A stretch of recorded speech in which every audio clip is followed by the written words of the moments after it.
Губопик – это настоящая организованная преступная группа, а избиениями в СИЗО подвергается каждый, кто туда попадает.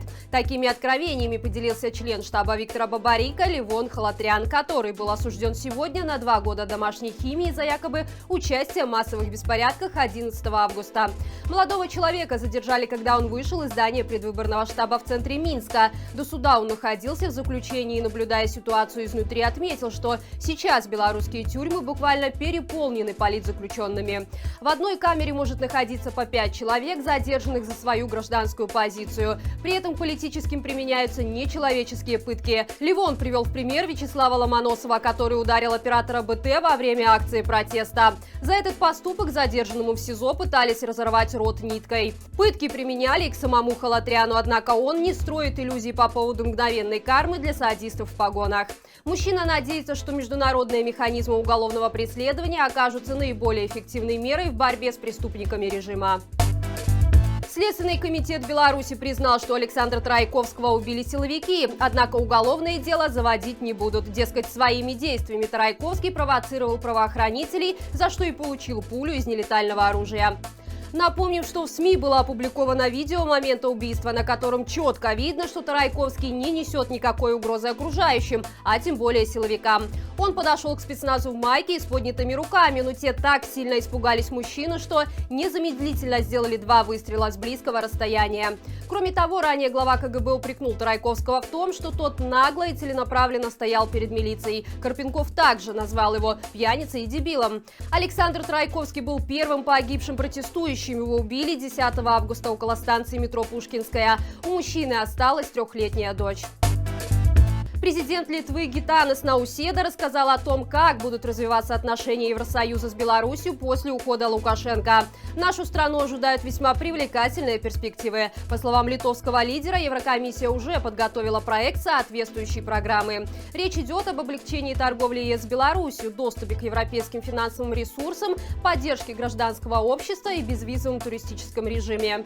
Говоря о последнем, Науседа отметил, что его правила могут быть схожи с Грузией, Украиной и Молдовой. Они предполагают возможность находиться в странах Шенгенского соглашения 90 дней в течение полугода, но прав трудоустраиваться не дают. По словам президента Литвы, для стабилизации обстановки в нашей стране необходимо, чтобы были выполнены 3 ключевых пункта. Режим должен освободить всех задержанных, прекратить преследование людей и наладить диалог с гражданским обществом. Однако с самого начала политического кризиса в Беларуси Лукашенко наотрез отказывается идти на какие-либо уступки в данном направлении и предпочитает вести диалог с Россией. Науседа выразил обеспокоенность этим фактом, так как восточный сосед демонстрирует явное намерение поглотить Беларусь как независимое государство. Лететь высоко, глядеть далеко. Футбольная команда Беларуси Крумкачи получила шанс стать народным достоянием страны. Итальянский миллиардер выразил желание спонсировать команду при условии, если уже в этом сезоне она будет выступать в высшей лиге. Итальянская сторона уверена, что у команды на это есть все шансы. Однако пока не ясно, как на такую возможность отреагирует Белорусская федерация футбола, которая ранее нарушала все уставы и препятствовала клубу в лицензировании и участии в предстоящей высшей лиге. С одной стороны, это большие инвестиции и возможность белорусскому футболу заявить о себе на мировой арене, а с другой, игроки клуба многократно высказывали свою гражданскую позицию. Они выходили в майках с лозунгами против насилия, а в конце августа 2020 года игроки клуба Сергей Козека и Павел Рассолько и вовсе пострадали от действий силовиков.